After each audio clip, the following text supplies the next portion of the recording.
Hi everybody, I hope you're all doing well. Coucou à tous, j'espère que vous allez bien et que vous êtes motivés pour cette nouvelle vidéo. De quoi allons-nous parler aujourd'hui? Aujourd'hui, dans cette vidéo, on va voir toutes les alternatives qu'on a en anglais pour éviter de répéter un mot. Quel mot? Le mot please. Et oui, quand on commence à apprendre l'anglais, on apprend du coup le mot please qu'on va répéter à tout bout de champ. Mais quand on commence à devenir un petit peu fluent en anglais, voilà, tous les mots de base qu'on apprend, please, thank you, I am good, voilà, tout ça, il faut éviter de toujours les répéter parce que sinon on va vous prendre encore pour une débutante ou un débutant et voilà, on va dire que cette personne-là n'a pas un bon niveau en anglais. Donc, aujourd'hui, cette vidéo, eh bien, je vais te donner plusieurs alternatives que tu vas pouvoir utiliser, donc plusieurs formes de phrases que tu vas pouvoir utiliser pour éviter de toujours répéter please, please, please, please. C'est bon, please, on en a marre, on sait ce que ça veut dire. Même quelqu'un qui fait de l'anglais depuis 2 jours, il sait ce que ça veut dire. Maintenant, on veut parler d'autre chose. On veut savoir dire d'autres phrases. Et c'est justement en apprenant ces phrases et en arrêtant de dire please tout le temps, vous pouvez continuer de le dire, hein, je ne dis pas d'arrêter de le dire, mais de ne pas le dire 14 fois dans la même phrase. D'accord? C'est juste ça ce que je dis. D'accord? Donc voilà. C'est bon. Dire ces phrases, en fait, ça va vous permettre de vous démarquer des autres. D'accord? Parce qu'une personne qui dit 14 fois please et l'autre qui dit 2 fois please et d'autres phrases, je peux dire que je vais plus aller vers l'autre et je vais plus me dire que l'autre personne parle mieux anglais. Donc, si toi aussi tu en as marre de dire please et tu veux, voilà, améliorer ton anglais et qu'on arrête de te prendre pour un débutant en anglais, cette vidéo est faite pour toi. Alors, assis-toi correctement, prends bien ton cahier et ton stylo et c'est parti pour le début de la vidéo.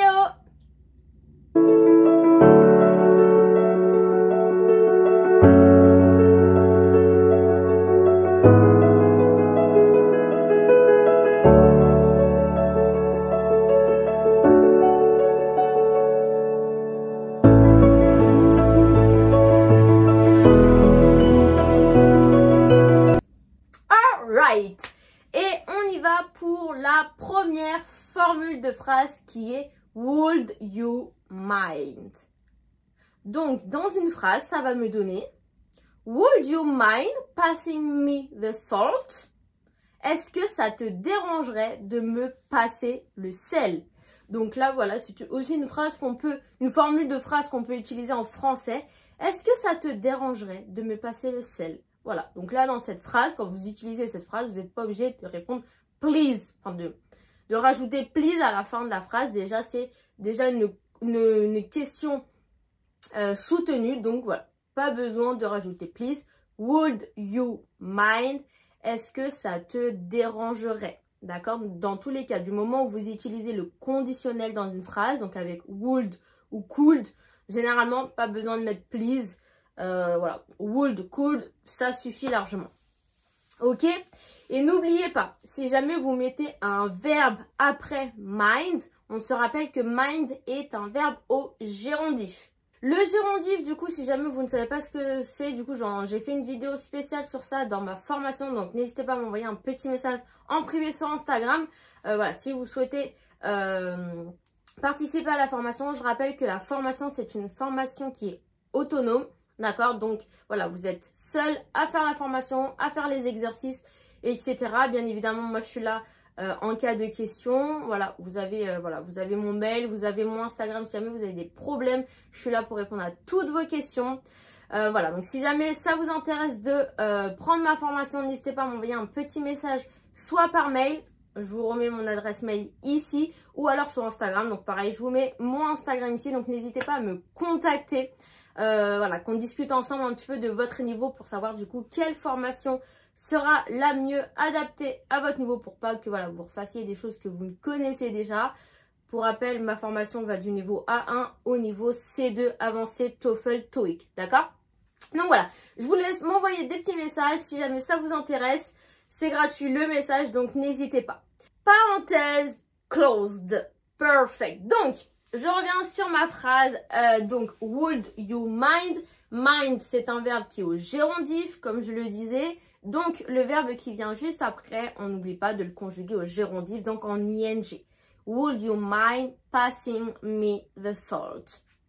Perfect. Donc, première expression à utiliser si jamais vous voulez voilà, remplacer please, vous pouvez dire would you mind? Perfect. Second example. I'd appreciate it if you could. Donc là, pareil, je parle au conditionnel grâce à could, donc pas besoin de rajouter please. I'd appreciate it if you could stay for the night. For example, j'apprécierais beaucoup si tu pouvais rester pour la nuit. Voilà, donc là, pareil, une autre formule de phrase à utiliser. Alright, third example. Would you be able to? Would you be able to pick me up from the station? Pourriez-vous venir me chercher à la station? Donc là, would, donc conditionnel, donc pas besoin de rajouter please. Petit aparté, je rouvre la parenthèse.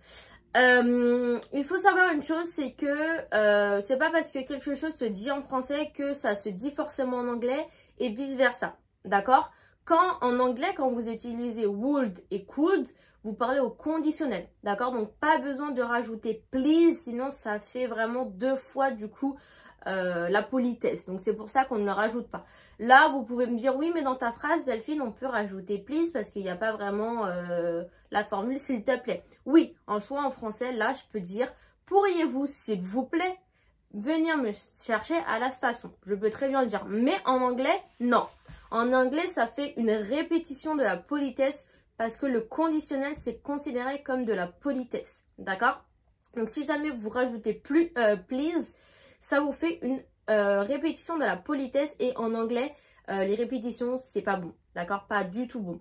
Donc, voilà. C'est pas parce qu'en français, bah, nous, on le dirait, parce qu'en soi, nous, dans cette phrase, on le dirait, que forcément, en anglais, ça se dit et il faut le dire. D'accord?